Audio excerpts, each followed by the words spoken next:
नमस्कार। DT news के इस विशेष बुलेटिन में आप सभी का स्वागत।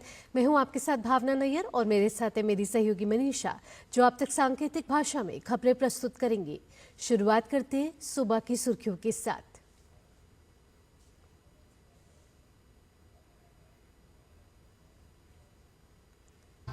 प्रधानमंत्री नरेंद्र मोदी आज नई दिल्ली में ग्रामीण भारत महोत्सव 2025 का करेंगे शुभारंभ। एक जन समूह को भी करेंगे संबोधित। गांव बढ़े तो देश बढ़े महोत्सव का आदर्श वाक्य।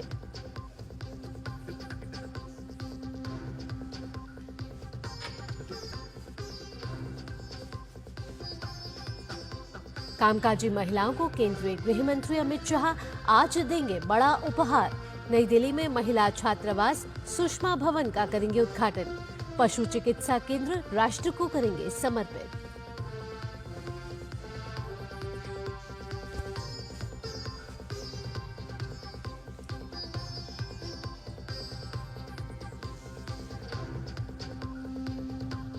सपा सांसद जियाउर रहमान बर्क के पास बिजली विभाग के नोटिस का जवाब देने का आज अंतिम दिन। जवाब नहीं देने पर वसूले जाएंगे 1,91,00,000 रुपए।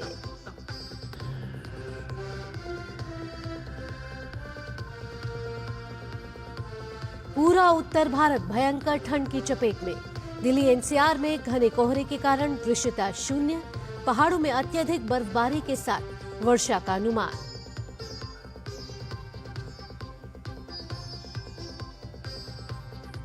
सिडनी टेस्ट का आज दूसरा दिन। पहली पारी में लड़खड़ाई ऑस्ट्रेलियाई टीम। भारत ने पहली पारी में बनाए 185 रन।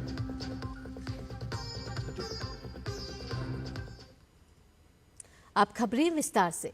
प्रधानमंत्री नरेंद्र मोदी आज राजधानी दिल्ली के भारत मंडपम में ग्रामीण भारत महोत्सव 2025 का उद्घाटन करेंगे। इस अवसर पर प्रधानमंत्री मोदी उपस्थित जनसमूह को संबोधित भी करेंगे। ग्रामीण भारत की उद्यमशीलता की भावना और सांस्कृतिक विरासत का जश्न मनाते हुए महोत्सव आज से 9 जनवरी तक आयोजित किया जाएगा। इसका विषय विकसित भारत 2047 के लिए एक समावेशी ग्रामीण भारत का निर्माण और आदर्श वाक्य गांव बढ़े तो देश बढ़े है। महोत्सव का उद्देश्य विभिन्न चर्चाओं, कार्यशालाओं और दक्षता के माध्यम से ग्रामीण बुनियादी ढांचे को बढ़ाना, आत्मनिर्भर अर्थव्यवस्था बनाना और ग्रामीण समुदायों में नवाचार को बढ़ावा देना है।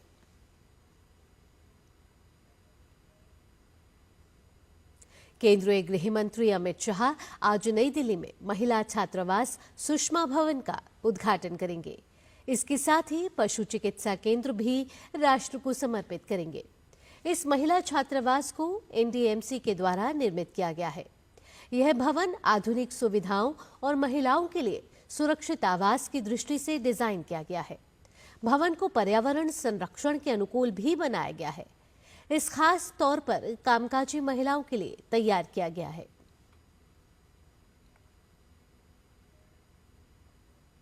सपा सांसद जियाउर रहमान बर्क के पास बिजली विभाग की नोटिस का जवाब देने का आज अंतिम दिन है। जवाब नहीं देने पर आरसी भेजकर सपा सांसद से 1,91,00,000 रुपए वसूले जाएंगे। बिजली विभाग के अनुसार जो जुर्माना सांसद जियाउर रहमान बर्क पर लगाया गया है, उसे वसूलने के लिए बिजली विभाग ने सेक्शन 3 के तहत 15 दिन का नोटिस दिया था। अगर नोटिस मिलने के बाद तय समय सीमा में बर्क जुर्माना नहीं भरते तो बिजली विभाग सेक्शन 5 के तहत डीएम को पत्र लिख वसूली के लिए कह सकते हैं। इसके बाद डीएम अपनी कार्रवाई कर सकते हैं। बर्क पर आरोप है कि उन्होंने मीटर की रीडिंग लेने पहुंचे बिजली विभाग के कर्मचारियों को धमकी दी थी।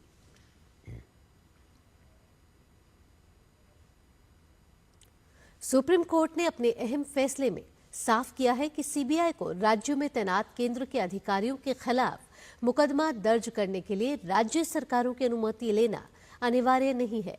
अदालत ने आंध्र प्रदेश हाईकोर्ट के उस आदेश को पलटते हुए ये फैसला दिया है जिसमें भ्रष्टाचार के मामले में 2 केंद्रीय सरकारी कर्मचारियों के खिलाफ सीबीआई जांच को रद्द कर दिया गया था। मामले में आरोपी ने सीबीआई के अधिकार क्षेत्र को आंध्र प्रदेश हाईकोर्ट में चुनौती दी थी। याचिका में दलील दी गई थी कि दिल्ली विशेष पुलिस स्थापना अधिनियम 1946 के तहत अविभाजित आंध्र प्रदेश राज्य द्वारा सीबीआई को दी गई सामान्य सहमति आंध्र और तेलंगाना के विभाजन के बाद आंध्र पर खुद ब खुद लागू नहीं होती। उच्च न्यायालय ने आरोपियों की दलीलों को स्वीकार करते हुए उनके खिलाफ सीबीआई की ओर से दर्ज मुकदमा खारिज कर दिया था।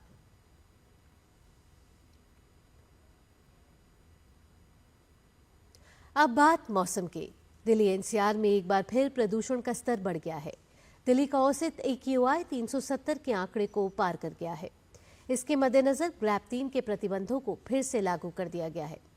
आनंद विहार का AQI 480, अशोक विहार का 414, नेहरू नगर का 448, RK पुरम 418, पड़पड़गंज 442 और ओखला का AQI 453 तक पहुंच गया है। ग्रैप 3 के तहत निर्माण व विध्वंस कार्यों पर रोक लगा दी गई है। वहीं BS3 पेट्रोल और BS4 मालवाहक वाहनों का प्रवेश भी बंद हो गया है।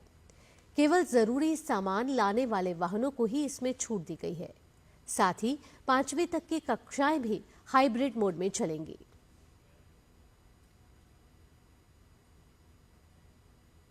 दक्षिण पश्चिम में कोलंबिया में एक राजमार्ग पर चल रही बस के सड़क से उतरकर खाई में गिर जाने से लगभग 13 लोगों की मौत हो गई और 28 अन्य घायल हो गए। यह दुर्घटना बोगोटा से 570 किलोमीटर दक्षिण पश्चिम में नारिनो विभाग के तांगुआ नगर पालिका के पास हुई है।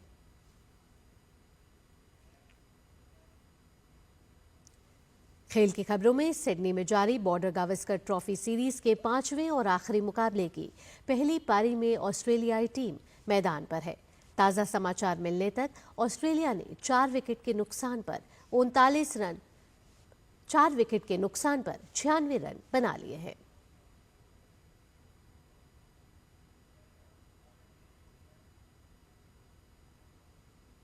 भारतीय क्रिकेट टीम से बाहर चल रहे करुण नायर ने विजय हजारे ट्रॉफी में इतिहास रच दिया है। करुण ने उत्तर प्रदेश के खिलाफ मैच में शतक लगाया। पिछले 5 मैचों में यह उनका चौथा शतक है।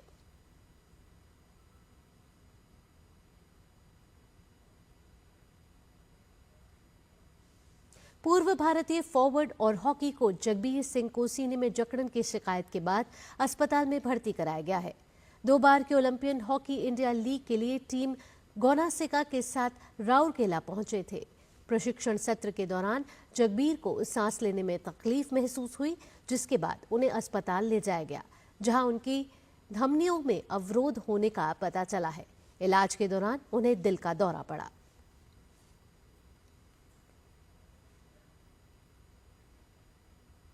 इसी के साथ इस विशेष बुलेटिन में इतना ही। मुझे और मेरी सहयोगी मनीषा के साथ फिलहाल के लिए टीम को दीजिए अनुमति। खबरों का सिलसिला यूं ही जारी रहेगा। नमस्कार।